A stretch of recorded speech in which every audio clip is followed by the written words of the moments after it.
ചിലർ പറയും മാധവൻ, ഉദാഹരണം താങ്കളോട് മാധവൻ ഭാഗ്യവാനാണെന്ന് പറയും. ഭാഗ്യവും എന്ന് പറയുന്നത് അധ്വാനത്തിനെ കുറച്ച് കളയുന്നൊരു സാധനമല്ലേ ആ വാക്ക്? ഈ ഭാഗ്യം, I will say, if you ask me to define, luck is good luck.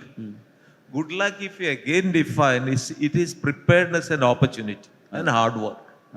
ഇപ്പൊ ഞാൻ പലപ്പോഴും കേട്ടിട്ടുണ്ട്, നമ്മളെ ഇവിടെ തന്നെ മലയാളികളുടെ ഒരുപാട് എക്സാമ്പിൾസ് ഉണ്ട്. ഞാൻ 2 എക്സ്ട്രീം പറയാം. യൂസഫ് അലി, ഇത്രയും പലരും പറഞ്ഞു കേട്ടിട്ടുണ്ട് അത് ഭയങ്കര ഭാഗ്യവാനാ, ഭാഗ്യം കൊണ്ട് കിട്ടിയ അല്ല. അതിന്റെ പിറകിലുള്ള എഫേർട്സും കാര്യം.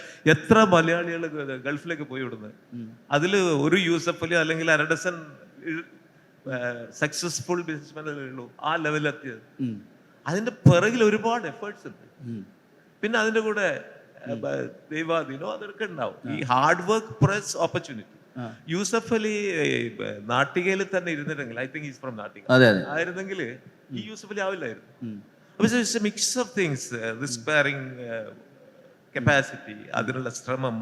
ആൻഡ് ഇറ്റ് ഈസ് എ 24/7 ജോബാണ്. വേറൊരു മറ്റ് എക്സ്ട്രീമില് ആന്റണി പെരുമ്പാവൂർ, ഞാൻ പലരും കേട്ടിട്ടുണ്ട്, ഓ അയാള് ലാലിന്റെ കൂടെ, ലാൽ സാറിന്റെ കൂടെ കെട്ടിയിട്ട് അങ്ങനെ ഇതായിരുന്നു. അല്ല, എത്ര ഡ്രൈവർമാർ ലാൽ സാറിന്റെ കൂടെ വന്നു ഇല്ലേ? അതിൽ ഒരു ആന്റണി ഉണ്ടായിരുന്നു. അതിന് ഞാൻ എപ്പോഴും അയാളെ വലിയ ബഹുമാനത്തോടെയാണ് നോക്കി കാണാറ്. കാരണം ആ ഒരു ഡ്രൈവർ എന്നുള്ള നിലക്ക് വന്ന് ഒരു പ്രത്യേകിച്ച് എഡ്യൂക്കേഷണൽ ബാക്ക്ഗ്രൗണ്ട് ഒന്നുമില്ല. അത് ഈസ് മാനേജിങ്. മലയാളം ഇൻഡസ്ട്രിയിൽ ഈസ് നമ്പർ 1 പ്രൊഡ്യൂസർ എന്ന് പറയുമ്പോൾ it's not a job.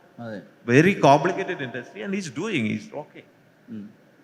So ഞാൻ സാധാരണ ഇത്ര അച്ചീവേഴ്സിനെ കാണുമ്പോൾ ഞാൻ അവരെ അത്ഭുതത്തോടെയാണ് നോക്കാറ്. അവരുടെ ഓരോ കാര്യങ്ങളും, ചെറിയ ചെറിയ കൊച്ചു കാര്യങ്ങൾ, സ്പെഷ്യലി ഫസ്റ്റ് ജനറേഷൻ അച്ചീവേഴ്സ്. അതാണ്. Second generation it's auto pilot. Third generation silver spoon വഴി ജനിച്ച് അവർക്ക് വേണേ ആഡ് ചെയ്യാം, അല്ലെങ്കിൽ ഒന്നും വരാൻ പോകില്ല.